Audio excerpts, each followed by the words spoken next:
입장 바꿔서 그 화해 과정이나 어떤 결과에 대한 얘기를 전혀 듣지 못한 아이의 입장에서는 어제는 막 싸웠는데 오늘 아침에는 여보 당신이 좋아하는 뭐 우리 엄마 이상하구나. 우리 엄마가 정신적으로 좀 불안정하구나. 뭐 이렇게 생각할 수 있잖아요. 그러니까 아이들한테 이러이러하게 해서 우리는 화해를 했고 그래서 이제 괜찮아라고 알려주는 것이 좋다. 이것도 꼭 알아둬야 돼요. 화해를 한 다음에 아이들한테 보고를 해야 된다. 이거 신선하네요. 네, 보고라기보다 아이한테도 그걸 가르치는 과정이 되는 거죠. 그렇죠. 이게 아이들도 부모를 뭐라고 적어놨는지를 보셔야 돼요. 제가 이제 상담했던 친구는 아빠 환자 1호, 엄마 환자 2호 이렇게 적어놨어요. 이게 왜냐면 하도 싸워대니까 그리고 난 다음에 말씀하신 것처럼 어떨 때 막 폭발적으로 싸우고 갑자기 딱 돌아서더니 호호호 하고 그러니까. 아이들 입장에서 중간이 딱 맥락이 없어지니까 애는 아빠 환자 1호, 엄마 환자 2호 그리고 본인은 뭐겠어요. 환자 3호. 그렇게 가는 그렇게 거죠. 되는군요. 저희 그 댓글에서 어떻게 또 부르시는지 알려달라고 그랬더니 김수영 님이 뭐라고 올려주시나요? 뭐라고요? 그놈이 그놈. 이렇게 굉장히 저 커피 드려요. 인생이 슬프네요. 아니, 커피는 안 될 것 같아. 치킨 쓰고자. 치킨. 네, 우리 저기 치킨 뭐야 드릴게요. 김정희님은 싸움 전에는 내 신랑 써 있고요. 싸운 후에는 왼수. 이걸 계속 바꾸시나 봐요. 예. 그다음에 제주님은 네. 남편은 대장이라고 써 있고 와이프는 부대장. 부대장. 한 집안을 좀 잘 이끌어 가시는 우리 대장과 부대장님. 야, 오늘 진짜 아이가 듣고 있는 우리 부부의 대화 어떻게 하면 아이를 웃게 만들 수 있는지 불안하지 않게 만들 수 있는지 그 방법 함께 나눠보고 있습니다. 지금 시각이 10시 15분 지나가고 있고요. 여러분께서는 라이브 토크 부모와 함께하고 계십니다. 오늘 저희가요 실시간 투표로 우리 부부의 하루 평균 대화 시간이 얼마나 되는지 미리 여쭤봤었는데 과연 어떤 결과가 나왔을지 아까 전에 우리 3번 정도 될 것 같다 이렇게 얘기를 했었죠. 30분에서 1시간 정도. 30분에서 1시간. 저는 사실 한 2번 정도 예측해요. 2번. 근데 오늘 댓글 보니까 정말 그 싸우지 않고 알콩달콩 사시는 분들이 시청자분들인 것 같아요. 네네. 그래서 저는 감히 4번이 제일 많지 않을까. 1시간 이상. 한번 도전 한번 해보도록 하겠습니다. 근데 이게 하루 평균인데? 그래도 하루 평균 1시간이라 얘기할 수 있죠. 충분합니다. 예. 부럽네요. 4번이 손만 된다면 안 잡고 진짜. 있으면 얘기할 수 있어요. 그래요. 맞아요. 진짜 아까 그 화면에서도 잠깐 나왔지만 일단 남편이 들어오는데도 핸드폰을 보고 있잖아요. 휴대전화에서 눈을 못 떼고 있다는 것 자체가 우리가 이제 가끔씩은 좀 없애야 될 필요가 있어요. 폰 좀 내려놓고. 그러니까요. 자, 결과 함께 보도록 할게요. 자, 결과 보여주세요. 자, 바쁜 오늘 아침에도 무려 450분께서 참여해 주셨는데요. 2번이 역시 많았네요. 10분에서 30분 정도 우리는 부부가 대화를 하고 있다라고 말씀해 주셨는데 저는 생각보다 굉장히 길게 말씀을 나눈 게 평균이라고 봤을 때 나쁘지 않은 것 같아요. 결과가. 저 정도면은 나쁜 게 아니에요. 그러니까 보통 우리가 부부가 살아가면서 얼굴을 보지 대화를 잘 하진 않거든요. 그럼에도 불구하고 지금 우리 EBS 부모를 함께 하신 분들은 역시 다르구나. 그렇죠. 보통 30분 정도, 10분에서 30분 정도가 짧다고 생각하시지만 막상 앉아서 대화하는 시간으로는 그닥 그렇게 짧은 시간은 아니에요. 이 정도면 제가 볼 때는 역시 다르다. 이런 생각이 드네요. 우리가 일상적인 대화뿐만 아니라 정철 씨 아까 좋은 예를 들은 거예요. 정말 시간을 정해서 부부가 앉아서 둘만의 대화를 할 수 있는 시간을 가지셔야 돼요. 그러니까 우리는 저 대화 속에 그냥 일상적으로 밥 먹어, 뭐 씻어 이런 얘기를 포함해서 얘기하는 건데 그거 말고 진지하게 두 사람이 얼굴을 마주 보면서 핸드폰도 내려놓고 서로 간의 마음을 나눌 수 있는 대화를 하는 게 분명히 필요하고 그건 시간을 정해서 해야 돼요. 왜냐하면 늘 한다고 하는 게 불가능해요. 그러니까 언제 몇 시부터 몇 시까지 우리가 꼭 대화의 시간을 갖겠다고 하는 걸 정하시는 것은 서로 간의 대화를 많이 할 수 있는 기회가 되는 거죠. 동작 하나 힌트 하나 드릴까요? 네, 주세요. 저희 부부는 침대에서 자기 전 부끄러워. 30분을 이용합니다. 30분. 오. 20분이나 30분. 그리고 아무 말이 없으면 상대방이 자는 거예요. 이게 뭐냐면 이렇게 누워서 얘기를 합니다. 이래저래. 손은 잡아요? 깜깜하게 불이 꺼져 있고. 손도 잡아요? 아니, 등을 돌려도 상관없고. 이렇게 진짜? 상관없고. 우리 집사람 같은 경우는 이렇게 팔베개를 해주면 굉장히 불편해합니다. 그러니까 맞아. 전딱 좋아한다는 줄 알았어. 불 꺼놓고 딱 누워서 얘기를 합니다. 도란도란. 그러다가 가끔씩 헛소리 할 때도 있습니다. 왜냐하면 졸리니까. 그렇죠. 이상한 말을 할 때가 있습니다. 그러는 것도 재밌고. 남편이 이런 멘트도 한번 해보는 건 어떨까 생각합니다. 민원 있냐? 민원 있냐? 오히려 물어봐주는 거죠. 민원이 괜찮다. 민원 있냐? 그러면 귀엽네. 내가 일주일 동안 정말 열심히 해가지고 민원이 최대한 없게 생활을 했다라고 생각해도 민원이 있습니다. 그렇죠. 신기합니다. 그런데 그거를 하루 이틀 정도 그 민원을 해결하기 위해 노력하는 모습을 남자가 좀 보여주면 여자가 그걸 감동이죠. 아. 아니 그리고 여자 입장에서는요 그것도 좀 얘기하고 싶어요. 남자분들은 집에 와서 바깥에서 있었던 뭐 직장 생활에서의 힘든 일 이런 거를 얘기하면 본인이 좀 나약해 보이지 맞아요. 않을까라는 걱정들을 좀 하는 것 같은데 그러니까. 절대로 아내들은 그렇습니다. 오히려 그걸 듣고 싶고 위로해주고 싶고 그쵸. 위로하는 방법이 좀 틀릴 수도 있겠지만 맞아요. 사실 네. 그렇거든요. 그럼요. 그러니까 남자들이 커뮤니케이션 스타일이 뭐냐면요. 네. 남자들은 동굴 안에 들어오는 거예요. 집에 들어오는 순간. 그때부터 얘기하기 싫은 거예요. 그런데 여성들은 집에서 광장에 대화하는 느낌을 받아요. 그러니까 여성들은 많은 얘기를 하고 싶어 하고 남성들은 얘기 안 하려고 하는 거예요. 네. 거기서 문제가 발생하면 갈등이 생기는 거거든요. 그래서 남성들은 귀를 크게 열고 와이프가 어떤 말을 하든 들어줘야 돼. 근데 또 한 가지 분명한 거는 핸드폰 보면서 얘기해 그건 이러면 안 아니죠. 돼요. TV 보면서 내려놓고 자세를 바꾸고 눈을 마주 보면서 진지한 모습으로 들어줘야 돼요. 네. 30분이든 50분 어찌 보면요 아무 얘기도 아닌 것 같은 의미 없는 얘기를 하더라도 들어주는 게 중요해요. 이청득심이라고 그랬어요. 듣는 걸 통해서 상대방의 마음을 얻는다고 그랬어요. 사회생활도 마찬가지예요. 네. 잘 들어주는 사람이 커뮤니케이션을 제일 잘하는 사람, 말 잘하는 사람 아니고 상대방의 말을 귀담아 들어주면요 그 사람 내 편 돼요. 네. 그러니까 아내의 마음을 얻는 것도 잘 들어주면 돼. 그걸 안 들어주니까 문제가 발생하는 거예요. 들어주고 있는 거예요 지금.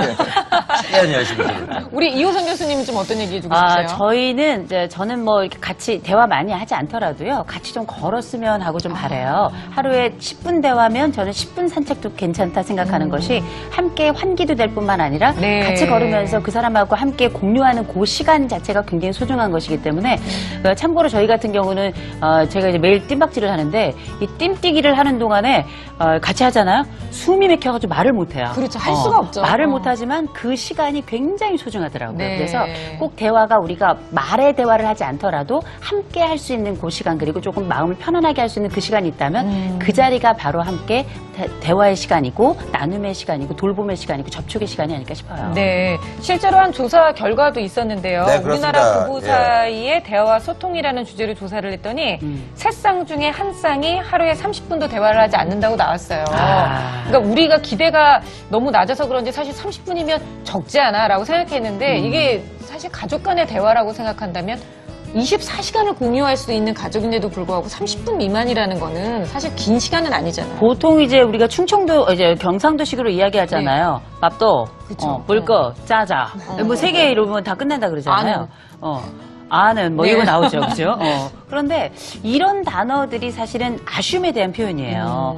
나는 밥도 뭐 불거 짜자 아는 이게 아니라 여보, 당신 밥 먹었어? 그렇죠. 어. 맞아요. 이거 같이 먹자. 더 뒤에 남아있는 긴 여운의 대화를 하고 싶은 거고, 네. 그 다음에 아는 그게 아니라, 애가 이런 일이 있었어? 그러면 당신은 어땠어? 이 얘기를 듣고 싶었던 거기 때문에, 제일 중요한 대화의 핵심은 그 사람의 이야기를 물어주는 거거든요. 그러니까 제가 볼 땐 제일 좋은 대화는 질문이 아닌가 싶어요. 아니 근데 지금 이 말씀 하시는데 막 울컥하네요. 그러니까 애는 어땠어? 그러면 당신은? 이라고 물어봐주면 아내들 입장에서는 진짜 하루 종일 애 때문에 시달렸던 거, 뭐 진짜 하루 종일 집안일을 했던 그 힘든 게 그냥 다 녹아내릴 것 그럼요. 같아요. 네, 저는 이게 그렇죠. 너무너무 중요한 것 맞아요. 같고요. 대화가 안 된다라고 얘기를 하면서 사실 남편분들은 당신이 뭘 알아 이런 네. 얘기들도 참 많이 하는데 어떻게든 대화를 잘하기 위해서 우리가 꼭 지켜야 되는 게 있다면 어떤 게 있는지 네 가지 정리를 정도로 해주세요. 정리해서 말씀을 드리면 네. 첫째는 아까 잠깐 언급드렸는데 나 중심의 대화법이에요. 그러니까 you가 아니라 I로 시작하는 거죠. 당신 네. 왜 이거 청소 안 했어 이게 아니라 내가 당신이 청소를 안 해. 그건 사실이잖아요. 네. 사실을 얘기하고 내 느낌을 얘기하는 거예요. 청소가 안 돼 있어서 들어오자마자 기분이 상했어. 그리고 요구사항을 얘기하는 거예요. 네. 그래서 이렇게 바꿔줬으면 좋겠어. 네. 라고 얘기하면 듣는 사람 입장에서 같은 얘기인데도 다른 느낌을 받는 거잖아요. 아까 미안해지기도 똑같은 거예요. 하잖아요. 그럼요. 그러니까 요청하면서 상대방이 변할 수 있도록 동기부여를 해주면 네. 훨씬 더 자연스럽게 그 일을 받아들일 텐데 뭐 질책하듯이 뭐 나무라듯이 얘기하게 되면 사람 반감이 생길 수밖에 그럼요. 없어요. 그게 첫 번째고 두 번째는 뭐냐면 상대방의 감정을 축소시키면 안 돼요.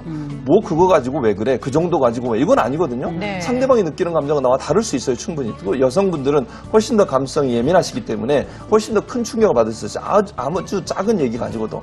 특히 뭐 처가 얘기나 뭐 아내 가족 예민하죠. 얘기 하시면 절대로 안 돼요. 싸울 때 그 얘기가요. 그냥 기름을 붓는 거거든요, 싸움에. 그래서 상대방의 감정을 너무 축소해서 얘기하게 되면 상대방이 상처를 많이 받으니까 그렇게 얘기하지 말고. 네. 세 번째는 단정적으로 얘기하면 안 돼요. 당신은 항상 그 모양이야. 왜 맨날 그래. 그렇죠. 뭐. 이 얘기는 결국 상대방한테 엄청난 큰 비수를 꽂는 거거든요. 상대방이 바뀔 수 없다는 걸 단정적으로 얘기해버리는 거잖아요. 네. 그럼 바꾸고 싶은 마음이 안 생기는 거죠. 그런 표현 하지 않는 게 좋을 것 같고. 네. 그 다음에 마지막으로 감정은 언어로 표현해야 돼요. 그건 어떤 거예요? 이게 뭐냐면 남성들은요, 말 안 해요. 말 안 해도 상대방이 알 거라고 생각해. 모릅니다. 말 안 하는데 어떻게 알아요? 그렇죠. 사랑하면 사랑한다고 얘기하고. 얘기하죠. 네, 좋아하면 좋아한다고 얘기하지. 우리 사이에 뭐 말을 해. 이렇게 얘기하는데요. 그렇게 하시면 안 돼요. 여성들은요, 듣고 싶어 하고요. 들으면서 기쁨을 느끼고 감정이 네. 생기는 거예요. 대화는, 남자는요, 이상한 동물이라는 표현은 좀 너무 과하군요. 어쨌든 남자 같은 특성이 뭐냐면 표현이 너무 심해질 뻔했어요. 이게 뭐냐면 그냥 신체 접촉하면 되는 줄 스킨십보다 여성들이 더 중요하게 생각하는 건 감정의 공유예요. 그럼요. 대화를 통해서 서로가 뜻이 맞고 감정이 공유할 때 사랑의 감정도 생기고 위하는 감정이 생기는 거지 손 막 잡고 다닌다고 문제가 해결되는 게 아니에요. 싸우고 나서도 마찬가지예요. 싸우고 나서 자면 끝난다? 그렇지 않아요. 아니죠. 절대로. 사과하고 문제 해결하고 자야죠. 네네. 그게 잘못된 말이에요. 칼로 물베기라는 말은. 그래서 문제가 있으면 말로 적극적으로 표현해 상대방의 감정을 위로해줘야 되고 자기의 잘못을 인정해야 돼. 네. 한국 남자 하지 못하는 말 미안하단 말이에요. 네. 특히 부인한테는. 아이들한테도 그래요. 자기가 잘못해놓고 아이한테 미안하다는 말 안 하는 사람 많아요. 화내잖아요. 네. 그런 부분도 바꿔야 될 부분이라고 생각합니다. 네. 아니, 정말 그냥 미안하다는 얘기 한마디면 되는 거를, 그거 고집이 있어요. 그때 안 해? 저도 남자 입장에서 미안하단 말을 진짜 안 했어요. 아, 그래요. 죽어도 안 했어요. 요즘은 그래도 좀 하는 거죠. 미안합니다. 굉장히 잘합니다. 바로 미안합니다. 네, 미안합니다. 네네. 그냥 근데 이게 먼저 미안하다고 얘기하는 게. 이게 뭐 남편만 그런 게 아니고요. 아내도 아내도 그래요. 마찬가지예요. 맞아요. 똑같아요. 똑같으니까 싸우는 건데 여성들이라고 사과 잘하냐 안 하는 사람은 죽어도 안 해요. 혀를 묶고 죽을지언정 안 하는 분들도 많이 있고요. 또 감정 표현을 하는 것도 남편들도 인종욕구가 굉장히 많아요. 그래서 네. 왜 어른들이 이야기하시잖아요. 남편을 잘 다루려면 뭐 똥구멍을 간질간질 해줘라 뭐 이런 얘기를 하잖아요. 네. 이런 얘기가 굉장히 거친 이야기로 들리겠지만 잘 받아주라는 이야기고 네. 잘 위로해주고 잘 격려해주라는 이야기를 지금 우리 최 교수님 말씀하신 것처럼 감정 언어 잘 사용하고 그리고 이 사람이 가지고 있는 것들이 어떤 건지 잘 이렇게 분석해 보라는 거라 이게 양쪽의 부부에게 주어진 과제는 똑같은 게 아닌가 네네. 싶어요. 아니, 그러니까 아내들이 제일 좀 예민해지는 게 그거예요. 미안해라고 네, 얘기를 맞아요. 하는 사람도 있거든요. 네. 그럼 아내들이 바로 물어보죠. 뭐가 미안해? 그렇죠. 그러니까 아내들은 그냥 정말 그거를 정확하게 내가 요로해서 미안해. 그 아내들이 따지려고 하는 게 아니라요. 내 마음을 공감받고 싶은 맞죠. 거라는 거를 알아주셨으면 좋겠고 그게 오늘 딱 포인트가 그거네요. 감정의 스킨십을 좀 해라. 마음의 맞습니다. 스킨십을 하는 게 참 중요한 것 같아요. 자, 오늘 댓글도 진짜 많이 올려주셨는데 저는 보니까 역시 우리 부모를 함께 하시는 어머님, 아버님들은 네. 역시 부부관계까지도 네. 잘하기 위해서 많이 애를 쓰고 또 마음을 열고 계시다는 그런 생각이 좀 들었어요. 오늘 보면서 좀 그런 느낌 많이 드셨어요, 동철 씨? 좋은 분들이 참 많습니다. 세상에 좋은 분들도 많고 배울 네. 분들도 많은데 맞아요. 우리 부모를 보면서 여러분들 많이 배우셨고 그럼요. 또 변화하고. 배운 만큼 이 글에서도 네. 부부간의 어떤 사랑이 느껴져서 굉장히 좀 기분 좋았던 어떤 한 해가 아니었나 싶습니다. 그래요. 네. 우리가 정말 그 아이들 앞에서는 냉수도 잘 못 마신다 이런 얘기가 있듯이 아이 앞에서 말 한마디 행동 하나 표정 하나 정말로 조심해야 된다고 옛 어른들께서도 알려주시는 거잖아요. 그것처럼 오늘부터는 부부간의 대화 안에서 아이가 뭔가를 늘 항상 보고 있다는 생각을 하면서 이 노력을 하다 보면 결국은 부부 관계도 좋아질 수 있다는 생각이 좀 듭니다. 제가 볼 때는 부모가 되면서 사람이 보이고요. 또 부모를 보면서 좋은 사람이 되어가는 것 같아요. 우리 함께 좋은 사람이 되도록 해요. 자, 오늘도 함께 얘기 나누는 댓글창 닫아보겠습니다. 닫혀라 댓글. 자, 네, 저희 라이브 토크 부모는요, 월, 화, 수요일 9시 40분부터 여러분들과 함께하고 있습니다. 오늘도 시청자 댓글을 통해서 여러분들의 정말 그 가정 속의 속속들이 여러 가지 네. 이야기 나눠주셔서 정말 감사드립니다. 고맙습니다. 다음 주 월요일에는요, 이 재밌는 겁니다. 네. 이 춤바람 난 내 아이입니다. 아이고, 아이고. 또 춤바람 날 수가 있어요. 요 정도면 막 잡으러 다녀야 되거든요. 그거 할 거고요. 네. 요거는 또 제가 또, 주목이 갑니다. 다음 주 수요일. 네. 부모 처세술에서는요, 우리 아이의 1cm의 키를 찾아드리는. 네. 예, 우리 아이 숨은 키 찾기. 요거 지금. 아. 일단은 우리 애 찾기 말고 나부터 좀 찾아야 될 것 같은데. 아니, 우리 다음 주 수요일날 우리 종철 씨의 키를 한번, 순간의 키를 한번 찾아보도록 하겠습니다. 많은 관심 부탁드립니다. 오늘도 정말 좋은 이야기 많이 나눠주신 우리 최진봉 교수님 감사드리고요. 네, 감사합니다. 오늘은 정말 네. 전문가로서의 면모를 다 보여주신 이호선 교수님도 감사드립니다. 고맙습니다. 자, 오늘 진짜 덥대요. 많이 덥긴 하지만 아이들과 함께 상큼하고 또 발랄한 하루 보내시기 바랍니다. 고맙습니다, 여러분. 감사해요. 오늘